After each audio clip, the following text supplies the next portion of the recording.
Just like TV. Ano nga ba ang migraine? Ang mga migraine ay higit pa sa isang masamang sakit ng ulo.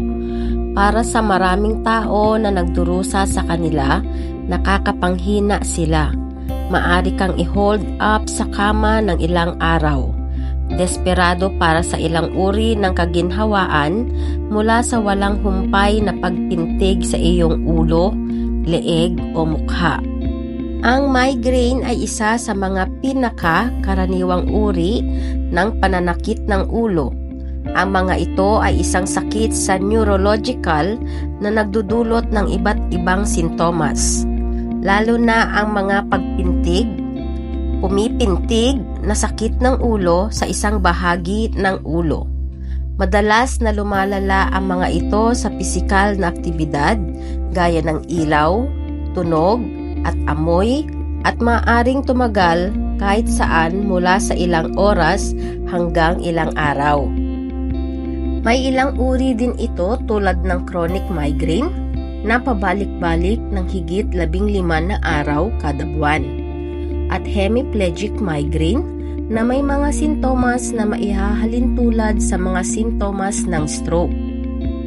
Tulad sa cluster headaches, hindi din ito tukoy kung ano ang pangunahing sanhi ng migraines, pero kadikit nito iba't ibang triggers tulad ng hormonal changes, stress, ilang pagkain at inumin tulad ng kape, at environmental factors tulad ng ingay at maliliwanag na ilaw.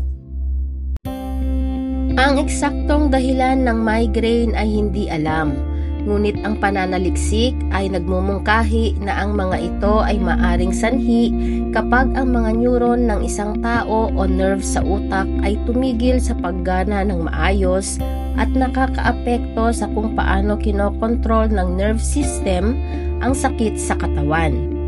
Ang iba pang pananaliksik ay nagmumungkahi na ang mga migraine ay may posibilidad na tumatakbo sa pamilya o namamana. Kung ang isa sa iyong mga magulang ay nagdusa mula sa migraines, ang pagkakataon na ikaw ay magdusa mula sa kanila ay mas malaki o mas malala. Anuman ang dahilan, may ilang partikular na trigger na maaring makaapekto sa iyong posibilidad na makaranas ng migraine. Maaring kabilang dito ang mga sumusunod. Una, gaya ng mga pag-trigger sa pagdieta o pagdadayet. Mayroong dalawang pangunahing kategorya ng dietary triggers. Byproducts na food aging na makikita sa fermented products tulad ng alcohol, old cheeses, yeast at yogurt. At pagkain ng may mga kemikal na katulad ng ating sariling mga neurotransmitter tulad ng kape, tsokolate, MSG o nitrates. Kadalasang matatagpuan sa mga naka-prepack na pagkain. Pangalawa, pangkapaligiran trigger. Sensory stimuli tulad ng mga amoy, maliwanag na ilaw at ingay. Bagaman hindi ito nauunawaan, 40% ng mga taong nagdurusa sa migraine ay nag-uulat ng mga pagbabago sa panahon bilang isang trigger. Pangatlo, mga physiological na pag-trigger. Ang stress ay isa sa mga pinakakaraniwang nagdudulot ng migraine. Maaring kabilang sa iba pang mga physiological na stress ang masyadong kaunti o sobrang tulog, gutom, ehersisyo o sakit. Ang iba pang maaari mong maramdaman ay gaya ng throbbing pain, kirot sa isang bahagi lang ng ulo, nausea, pagiging sensitibo sa ilaw at ingay, at pagsusuka.